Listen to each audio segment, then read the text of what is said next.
Justin Arbogast here with women's softball coach Gary Bryce. And Coach, we had you on last week and we were previewing a couple of games, and then we had some inclement weather, and unfortunately we didn't get to play those games. So now we're facing a little bit of a change strategy for you guys with some reschedulings happening. But talk a little bit about what effect that has on your guys' team, and now how with some of the facilities that you have, you're able to kind of still keep working even though you get rainouts.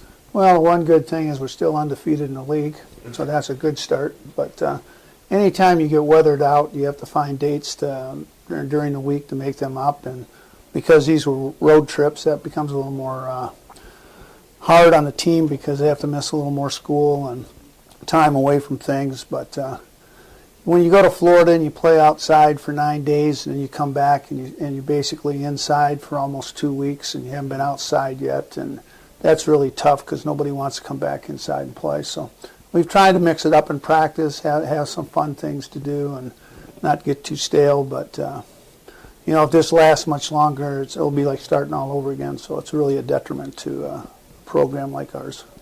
And it's something that we have to deal with almost on a yearly basis, just with the nature of the beast playing here in Michigan. But now looking forward, you do mention you are still undefeated in the GLIAC, and now an interesting aspect for it, you do get to open GLIAC play at home, and that will be this Saturday against Saginaw Valley State. So talk about that matchup.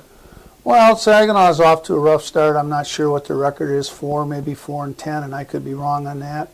But they've always had good athletes. The league as a whole has struggled. The only one that's really come right out and been really good is Grand Valley, and we'll see them later. But I don't know the reasons behind that, because GLIAC softball and GLIAC sports in a whole has always been really good in the Division II area. So I would expect Saginaw, like us, they're undefeated so far. They haven't played either, so they'll come out rearing to go, and hopefully we'll match that and be successful at home. And now, coming up, what you talk about some of the reschedules and whatnot, and you got to shuffle some road trips, but it does overall just sort of compress your season.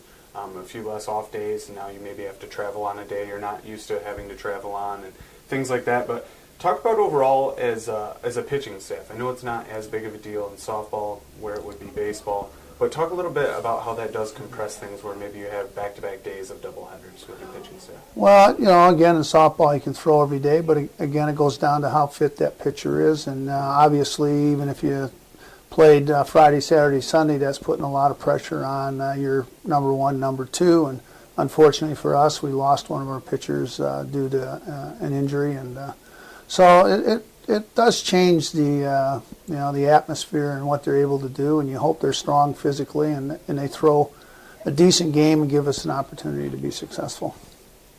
Now, another thing you talk about with the off days and the things like that is when you talk about compressing pitching, but now we've had a lot of time off for the hitters. You lose a little bit of rhythm and things like that. Talk a little bit about how the new facility is working out for you guys, where everyone's kind of able to get in and hit, whether it be at practice or even on their own time.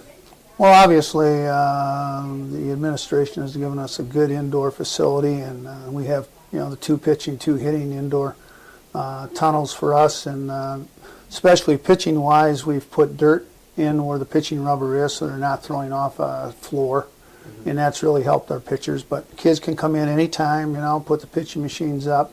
Pitchers can come in and throw, and they can have as much batting practice or as much throwing as they want. And work on their own. Is something that we didn't have before. And obviously we have the tennis structure that we use during practice. But our facility has been a great asset to us, I think, and has made our kids much, much better all around by having that. All right. Well, Coach Gary Bryce and the rest of the women's softball team are going to finally get to the diamond here up north against Saginaw Valley on Saturday. You can stop by the Math High facilities and come check that out. And the girls will hopefully be looking to stay undefeated in the GLIAC as they actually get to playing some games here. That's going to do it for Tuesday's edition of Warrior Daily, here with Coach Gary Bryce. Thank you.